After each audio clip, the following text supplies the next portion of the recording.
हम लोग अपने विचारों का जो आदान प्रदान कर रहे हैं, जो बात हम लोग जो आज आपस में आदान प्रदान कर रहे हैं, उसके माध्यम से मालूम हो रहा है कि अगर जामताड़ा में या दुमका में या गोड्डा में अगर किसी को कोई प्रॉब्लम हो गया, कहीं कुछ मुसीबत है, किसी को एग्जाम देने जाना है, कोई मुश्किल हो रहा है, तो आप जिलाध्यक्ष से संपर्क कीजिए, ये जिलाध्यक्ष वहां लाइन अप कर देंगे और वहां आपके समाज का 5 आदमी आपके मदद करने के लिए 24 घंटा तैयार खड़ा मिलेगा, किसी भी जिला में, पूरे झारखंड में। तो सामाजिक संगठन बनाने का ये सबसे बड़ा फायदा हम लोगों को ये मिला है। हम लोग संगठित हुए हैं, एकजुट हुए हैं, तो एकजुट हुए हैं तो हम लोगों को आगे भी एकजुट होकर ही रहना होगा। सभी व्यक्ति, मनुष्य ऐसा जाति है, अगर वो सब काम बढ़िया ही करने लगे तब तो फिर वो भगवान हो जाएगा। इसलिए गलती सबसे होती है, गलती हमसे भी होगी, कल गलत डिसीजन हम भी कहीं ले सकते हैं, लेकिन उसको क्षमा करते हुए, सामाजिक दृष्टिकोण से देखते हुए हम लोगों को समाज को मजबूत करना है पूरे झारखंड में। और मैं दावे के साथ ये कह सकता हूं कि चाहे वो कुर्मी हो, चाहे वो यादव हो, चाहे वो आदिवासी हो, उतना बड़ा प्रदर्शन आज तक रांची में नहीं कर सका जितना बड़ा प्रदर्शन विश्वकर्मा समाज करके दिखाया रांची में। चाहे राजभवन का घेराव हमने किया, चाहे मोराबादी मैदान में हम लोगों ने लाखों की संख्या में पूरे झारखंड से विश्वकर्मा समाज के लोगों को हम लोग बुलाए और वो लोग आए, अपना ताकत को दिखाए।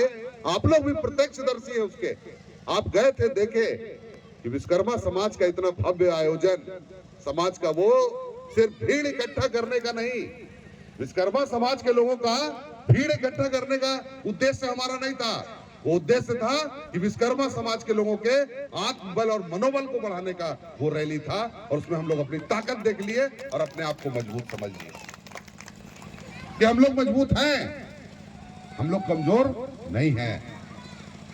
इसलिए सामाजिक विवाद बहुत सारे हमारे, सबसे अगर हम कह सकते हैं कि सबसे ज्यादा अगर हमारे समाज में कुछ विवाद है तो वो पारिवारिक विवाद है। हम लोग इसमें बहुत ज्यादा उलझे रहते हैं। इससे भी थोड़ा हम लोग को बाहर निकलना होगा, और इससे बाहर जब हम लोग निकलेंगे तब फिर हम लोग आगे के लिए सोचेंगे। और समाज में जैसा कि रामदेव जी बोले कि अपना कोई कोष तो या फंड तो होता नहीं है, तो हम लोग धीरे धीरे करके अपना मंदिर बनाते हैं। झारखंड का 24 जिला में विश्वकर्मा समाज का अपना अपना धर्मशाला हो, कम से कम यहाँ से कोई जाए तो धर्मशाला में रुके, अगर रुकना पड़े तो वहाँ रुके, या मीटिंग करना है तो वहाँ करे। अपने समाज का धर्मशाला 24 जिला में बनाने का अपना सपना है, जिसको कि आने वाले समय में हम लोग जरूर पूरा करेंगे।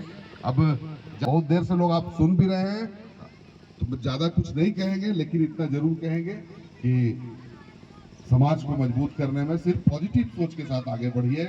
हम लोग सिर्फ पॉजिटिव सोच के साथ आगे बढ़े हैं और किसी तरह का कोई भी स्वार्थ हम लोगों के बीच में नहीं है। आज झारखंड में, पूरे झारखंड में विश्वकर्मा समाज की आबादी 15 लाख है।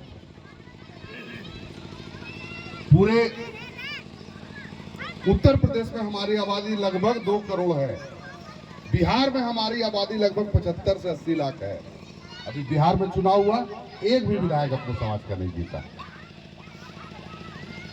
व्हाट्सएप फेसबुक पे तो एक से एक कोटेशन और एक से एक चीज लिखते हैं लोग, लेकिन धरातल पर उतरकर काम करने बोलिए तो समझ में आएगा।